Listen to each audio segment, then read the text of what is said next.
안녕하세요. 산소형제TV의 신희 아빠입니다. 정말 많은 분들이 오래 기다리셨고 또 빨리 올려달라고 요청하셨던 콘텐츠인데요. 바로 영유아 검진을 파헤쳐보는 영상들로 다시 한번 찾아뵙게 됐습니다.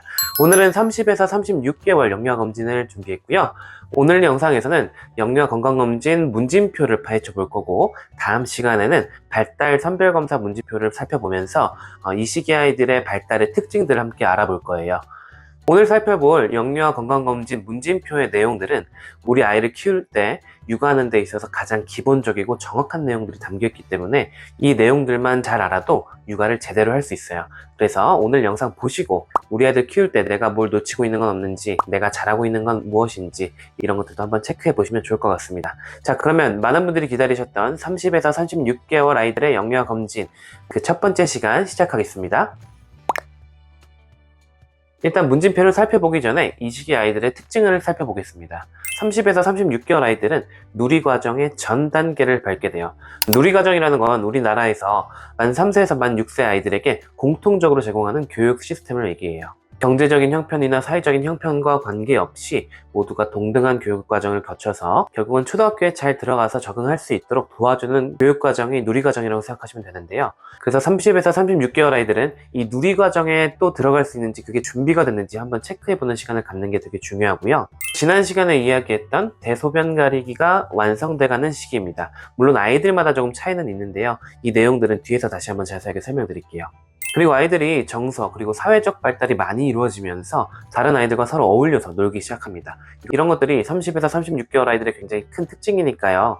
이 내용들 기억하면서 뒤에 문진표 보시면 도움이 되실 겁니다. 첫 번째로는 영양교육이 나와 있는데, 영양교육의 질문지 내용들은 이전 검사와 문진표 문항이 똑같아요. 그래서 한번 쭉 살펴보시면 되는데, 영유아 검진에서 30에서 36개월 아이들에게 꼭 교육했으면 좋겠다는 내용은 무엇이 있냐면, 일단 첫 번째는 건강한 식습관을 길들이기를 지속해야 된다는 겁니다.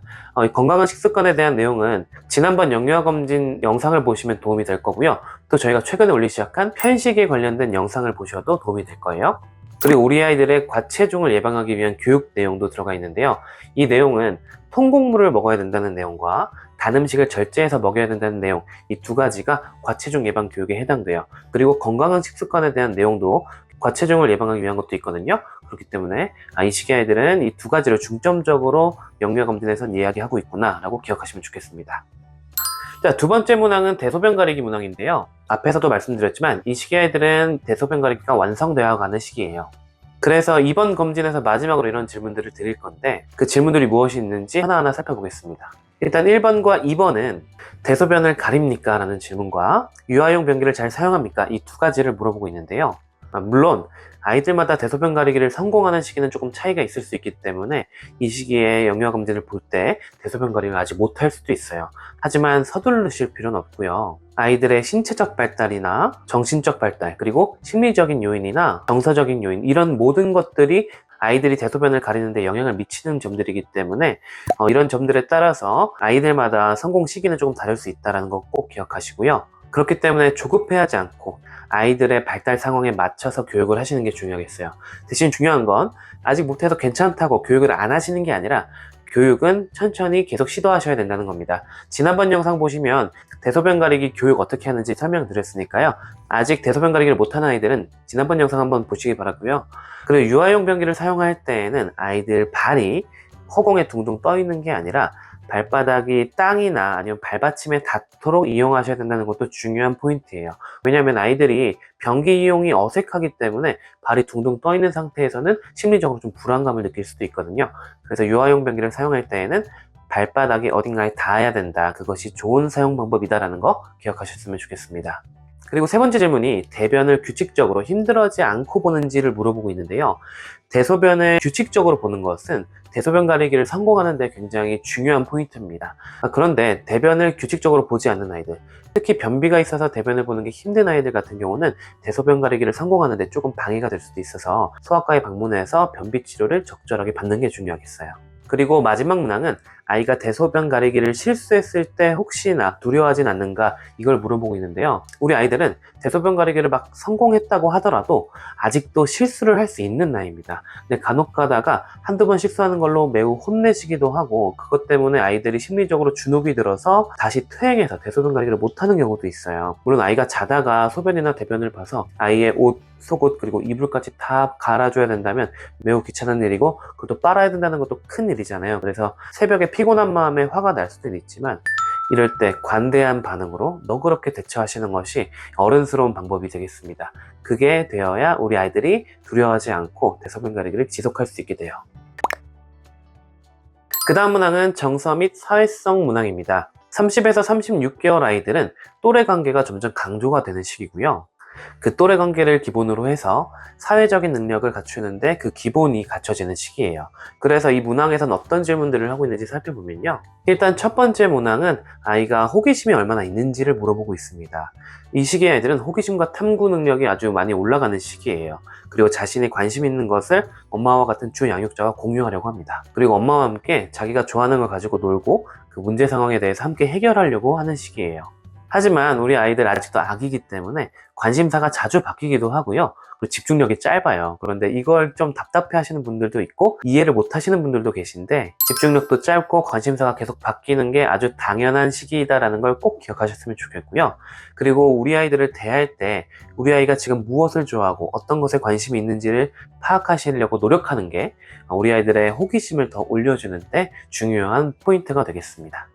그리고 두 번째 문항은 이제 친구들과 논다라는 거고, 제가 앞에서도 말씀드렸지만 이 시기 아이들이 또래 관계가 강조된다고 말씀을 드렸잖아요. 그래서 친구들과 이제 한 자리에서 같이 놀기 시작해요. 하지만 아직 어떤 놀이의 규칙을 만들거나 하는 능력은 떨어지기 때문에 꼭 상호작용이 있고 규칙이 있게 놀진 않습니다. 하지만 같은 자리에서 같이 재밌게 놀아요. 이런 친구들과의 관계가 잘 이루어지려면 가장 중요한 건 주 양육자와의 애착 관계가 안정되어야 됩니다. 그 단단한 애착을 기본으로 해서 다른 친구들이나 다른 어른들과 애착을 쌓는 그런 과정을 겪게 되는 시기예요.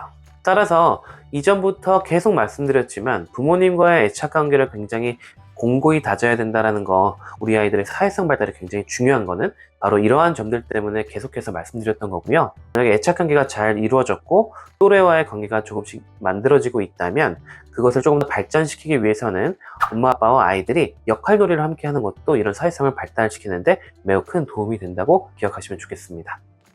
그리고 3번 문항은 아이가 다른 어른이나 친구들을 따라하냐는 건데요. 이거는 저희가 전문 용어로 아이들이 행동 모델을 갖는다라고 표현을 해요. 아이들은 다른 사람의 행동을 모방을 하면서 학습이라는 것을 하는 능력을 갖추게 되고, 다른 사람의 행동을 따라하면서 거기다 상상력을 더하기 시작하거든요. 그러면서 상상놀이도 하고 가상의 놀이를 하기도 합니다. 이런 것들을 통해서 결국은 아이들이 긍정적인 사회성을 갖게 되는 거예요. 이럴 때 중요한 거 무엇일까요? 바로 어른들이 행동을 똑바로 해야 된다는 겁니다. 어른들의 말과 행동을 정말 많이 따라하기 때문에 이 시기에는 말 한마디도 조심해야 되고 행동 하나하나도 조심해야 돼요. 그렇게 조심한 행동이 아이에게 모범이 되고 모델이 돼서 우리 아이들도 올바른 행동과 말을 배울 수 있도록 어른들이 노력을 해야 됩니다. 그리고 만약에 우리 아이가 어떤 올바른 행동을 어른 따라서 했다라고 한다면 그때는 칭찬을 많이 해주시는 게 중요한데요. 우리가 칭찬을 할 때 항상 주의해야 될 게, 어떤 좋은 행동을 했을 때 착하다라고 하는 게 아니라 누구누구가 이런 행동을 한 거는 정말 잘했어 라고 구체적인 내용을 칭찬해야 된다는 거예요. 그래야 우리 아이들도 내가 이 행동을 잘한 거구나 라는 걸 구체적으로 파악할 수 있게 됩니다. 그리고 4번 문항은 아이가 엄마와 잠시 떨어져 있을 수 있냐, 이걸 물어보고 있는데요.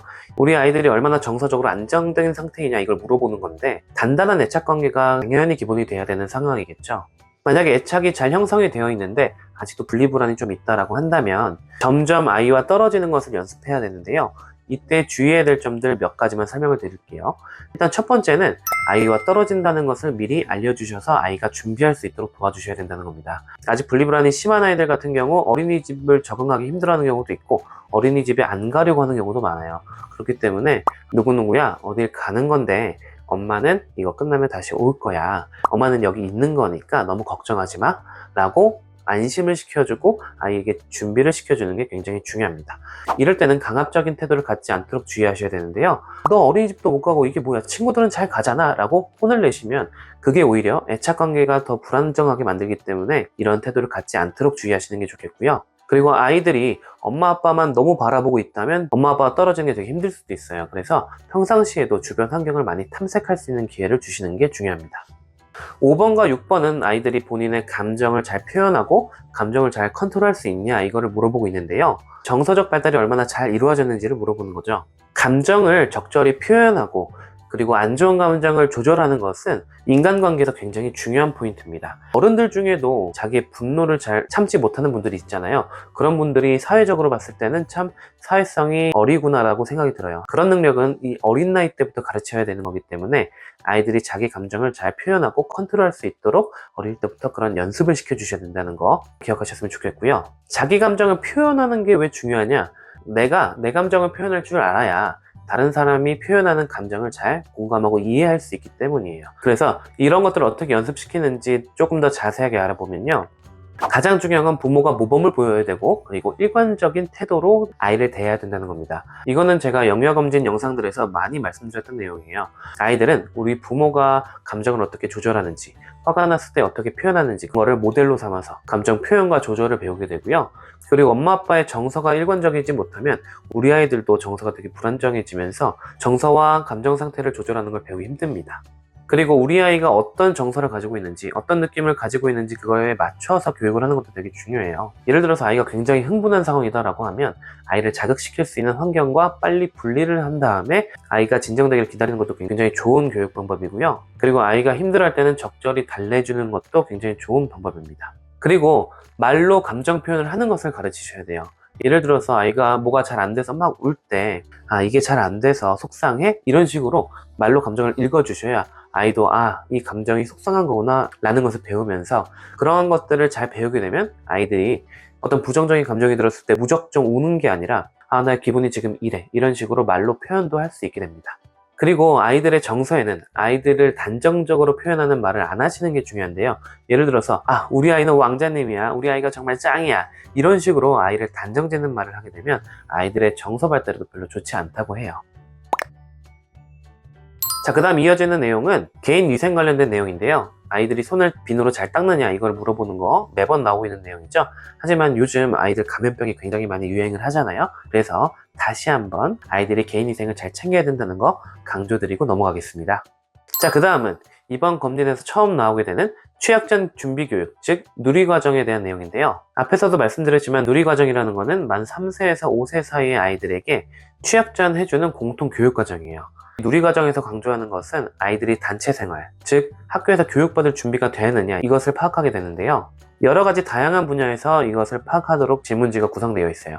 일단 첫 번째는 신체, 운동 발달 및 건강 상태를 파악하게 되고요. 그 다음 두 번째는 아이들의 의사소통 능력, 그리고 세 번째는 사회 관계에 대한 능력, 그리고 네 번째는 자연 탐구 능력을 살펴보게 되고, 뒤에 질문지를 보시면 아시겠지만 이것들은 앞에서 말씀드린 내용들과도 좀 겹치게 되는 종합적인 발달 상태를 살펴보는 질문들이에요. 그래서 하나하나 살펴볼게요. 일단 1번, 2번 질문은 아이들의 신체와 운동 발달 및 건강 상태를 파악하는 질문입니다. 1번은 아이가 달리기와 점프를 할 수 있는지, 그리고 두 번째는 아이가 규칙적으로 먹고 자는지를 물어보는데요. 이러한 능력들이 아이가 학교에 가거나 아니면 단체 생활할 때 되게 중요한 능력이잖아요. 그래서 이러한 것들을 문진표에서 물어보게 되는데요. 발달에 대한 내용들은 제가 다음 영상에 다시 자세하게 다룰 거니까 다음 영상에서 참고해 주시면 좋을 것 같고요. 그리고 3번과 4번 문항은 의사소통에 관련된 문항이에요.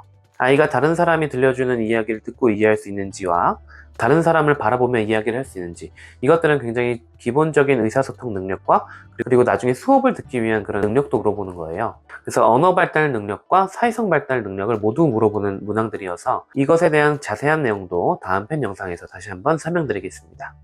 그리고 5번, 6번은 사회관계에 대한 능력을 물어보고 있는데요. 아이들이 다른 친구들과 잘 놀고 그리고 규칙을 잘 지킬 수 있는지를 물어보고 있고, 이것도 다음 시간에 또 자세하게 알아보겠지만 기본적으로 아이들이 다른 아이들과 함께 지낼 수 있는 기회를 많이 가져야 되고요. 그리고 규칙을 지키는 연습도 꾸준히 해야 되거든요. 그래서 이런 기회들을 아이들에게 많이 주시는 게 중요하겠습니다. 그리고 7번째 문항은 아이가 손가락으로 3까지 셀 수 있는지를 물어보는 건데요. 이거는 영유아검진에서 자연 탐구 능력으로 분류가 되어 있고, 이 문항만 보자면 아이가 수개념을 가지고 있느냐 이걸 물어보고 있는 겁니다. 아이들이 36개월이 되면 5까지 셀 수가 있는데요. 아이들이 물건을 보면서 하나, 둘, 3개 이것까지 센다면 그것은 아이들이 그냥 1, 2, 3을 외우는 게 아니라 물건을 세는 능력, 즉 수 개념이 잡혔다라고 파악할 수 있어요. 이때 아이가 잘 못한다고 숫자만 가르치려고 한다면 아이들이 오히려 수 개념을 배우는 걸 싫어하게 돼서 수포자가 될 수 있습니다. 그래서 아이들이 수 개념을 알려면 일단 이건 크고 이건 작다라는 크기 개념부터 먼저 익혀야 되고, 그 다음에 구체적인 사물을 세면서 수 개념을 익히는 게 중요해요. 단어 카드에 숫자를 써놓고 이건 1이야, 이건 2야 라고 가르치는 거는 아이들에게 별로 좋은 교육 방법이 아닙니다. 그리고 8번 문항은 통계를 위한 질문이니까 넘어갈게요. 자, 그리고 다음 문항인 청각 관련 문항은 매번 나오는 내용이죠. 그래서 넘어가겠습니다. 그리고 시각 관련된 문항들도 매번 나오는 내용이에요. 그래서 넘어가려고 했는데, 생각해보면 청각이나 시각에 관련된 문제는 아이들의 일생에 언제든지 생길 수 있거든요. 그렇기 때문에 이 문항들도 체크하실 때 그냥 넘기지 마시고요. 혹시나 우리 아이가 해당되는 게 있어서 병원에서 진료를 받아봐야 될 문제는 없는지 그거를 한번 파악해 보시는 게 중요하거든요. 그렇기 때문에 이 문항들도 실제로 체크하실 때는 한번 천천히 읽어보세요. 자, 오늘 이렇게 30에서 36개월 아이들의 영유아 건강검진 문진표를 파헤쳐보는 시간을 가져봤는데요. 쭉 들어보니까 별거 아닌 내용 같기도 하고, 아, 이런 것도 신경을 써야 되는구나 라는 점도 느껴지시는 게 있었을 거예요. 영유아 건강검진은 단순히 우리 아이의 건강 상태를 체크하는 것 뿐만이 아니라 잘 자라고 있는지, 아이의 일상생활이 건강한지 이런 것들도 함께 파악하는 거고, 우리 엄마 아빠들에게 이렇게 키우세요 라고 교육하는 내용도 담겨 있는 거니까요. 어린이집에서 시켜서 억지로 하시는 것보다는 이런 내용들을 한번 공부해보는 기회를 가져봐야겠다라고 생각하시면서 천천히 엄마 아빠가 함께 문진표 체크해 보시면 우리 아이를 한 번 더 돌아보기도 하고 앞으로 어떻게 키울지를 고민하게도 되는 아주 유익한 시간이 될 거라고 생각합니다. 오늘 영상도 시청해주셔서 감사드리고요. 저는 다음 시간에 30에서 36개월 아이들의 발달검사 문진표를 살펴보면서 이 시기 아이들의 발달 특징에 대해서 한번 되짚어보는 시간을 가져보도록 하겠습니다. 감사합니다.